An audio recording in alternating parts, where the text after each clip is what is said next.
Hi everybody, welcome to the OAGRC. I'm Craig. Thank you for joining me as we take a look at the latest motor releases from Tamiya. The Superstock Motor VZ has landed.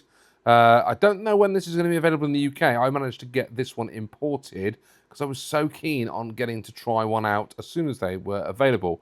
But I also bought in a Superstock VZ as well, just so we can compare the two side by side. Now, I did want to do a running video, but as you know, I've busted my leg. So let's assume this is part one. I am sure someone will beat me to part two and show how fast this thing goes once they get hold of them.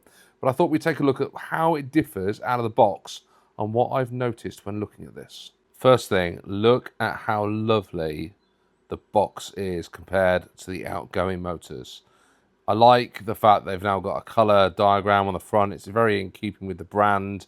Very much like it used to be before they changed up to these kind of the blue box like this. Yeah, they all used to look a bit like this. But now we've got that back again.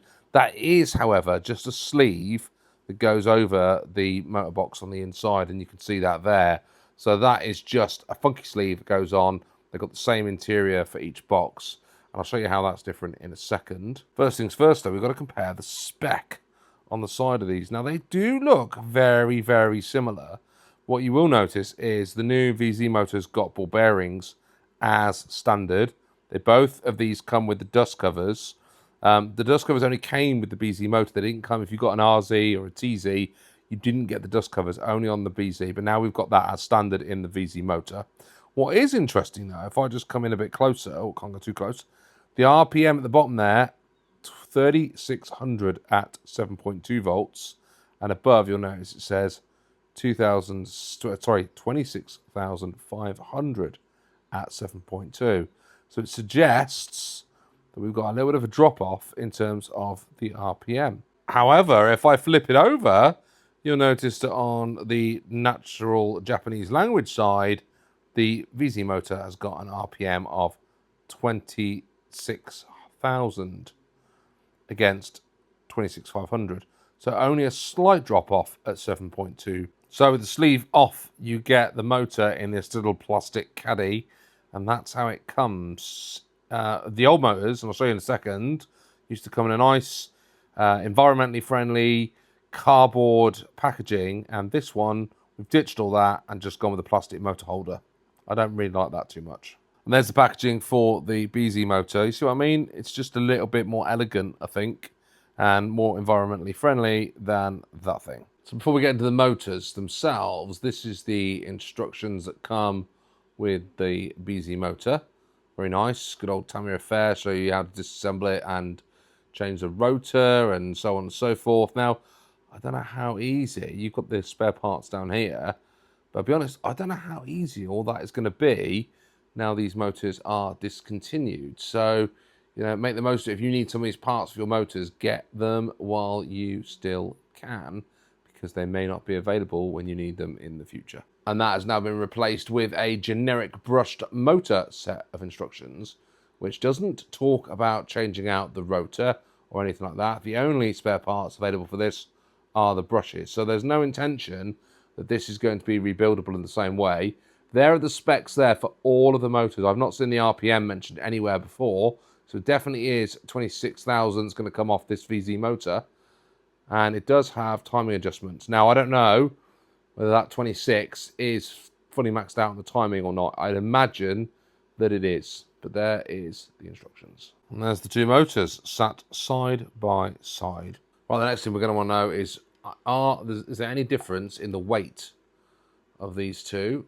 The VZ motor comes in at 166 grams, and the BZ motor comes in at 170 grams. So a 4 gram difference in the new motor, slightly lighter. Is that really going to make that much difference, though, when you're losing 500 RPM? Very quickly, the motor cables both look similar lengths, which is good. And there is the end bell of the VZ motor. And over this side, there is the end bell of the BZ motor. Now, that, to me, looks like it's got a few extra parts to what we see on here. Just looks slightly better laid out, maybe slightly better thought out than what we've got on the end of there. I suppose the proof is in the pudding. Now what we do have on the top of there is the timings, and if I remember correctly, you cannot adjust the timing in the VZ motor. That is a fixed, or maybe you can.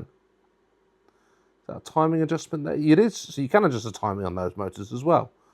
I did not know that. So there is a timing adjustment on the side there. It doesn't tell you how much it changes. It just shows you it's at the neutral position of 0. Whereas this one tells you can go from 0 to 15 and minus 15 degrees change on the timing. It does look, though, like it's about the same, I would say, if I was a betting man. So on the old motor, there is a circuit board on the outside. It does say on the box there is a circuit board on the VZ motor, but it must be on the inside of the can somewhere, because you can't see it on the outside unless it's behind that at the top, the black cover at the top. But it's definitely there on the VZ motor, the BZ motor. Sorry, the old motor had these air intakes at the side, which I have noticed there are none. I've looked all the way around this motor. There are no air intakes on the side at all. So that is slightly different. And then if we turn it around onto the end, you've got that iconic motor design that's there on the old motor, and then the new one just has this very generic looking motor case, which I think is what a lot of people have been put off by. What is quite neat is on there it tells you what turn the motor is embossed into the motor drive shaft, which is pretty cool. I'm pretty sure that does not exist on here, no. But yeah, I do like the design of this one. Just looks quality. It looks like you're getting what you pay for here, whereas that just looks like it's a cheap black can. And finally, we've now got the dust jackets, which are very similar, look very similar in design, sponge dust jackets, but the only difference is in here you get some little zip ties that come with them on the BZ motor, and you don't get those same zip ties when you buy the new motor. So there you go, the two Tamiya motors side by side. What do I think about the super stock motor? Well, the proof's in the pudding, isn't it? If it drives okay and it's got the right output and the right sort of speed, I think it could be absolutely fine. However, I don't think when you compare it to the old outgoing motor, I don't think it's as nice. It certainly doesn't feel as good. It feels cheaper. And what I liked about these motors is they felt absolutely quality throughout. If you bought one of those, you very much knew what you were getting.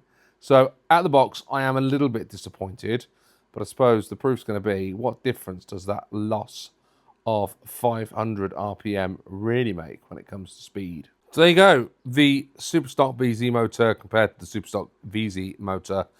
Let me know your thoughts down in the comment below. I know the proof is going to be in the pudding with this, but on face value, and I do like judging a book by its cover, that has a better box, that feels like a better motor. So 1-1 until we get out and do some driving with them. Now, you know that I'm unable to do that at the minute because unfortunately I've got a broken leg. But I'm sure by the time I get fit and healthy again, there will be people that will have done running videos with this and really tested the speed of it.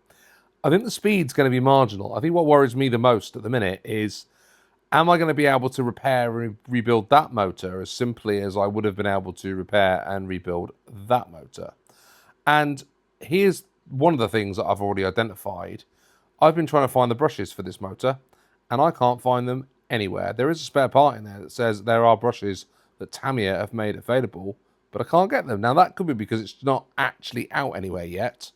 And what worries me about this one is you will no longer be able to get the brushes and spare parts you need to keep these motors running into the future. So if you wanted Superstock BZ, RZ, TZ motors, get out there now and get them, because you might not be able to get them. You're only going to be able to get this one into the future. Right, thank you for watching. I hope you all enjoyed that. If you like the channel, please subscribe. Plenty of content on there for you guys, and I look forward to speaking to you all very soon on the OAG RC. Bye for now.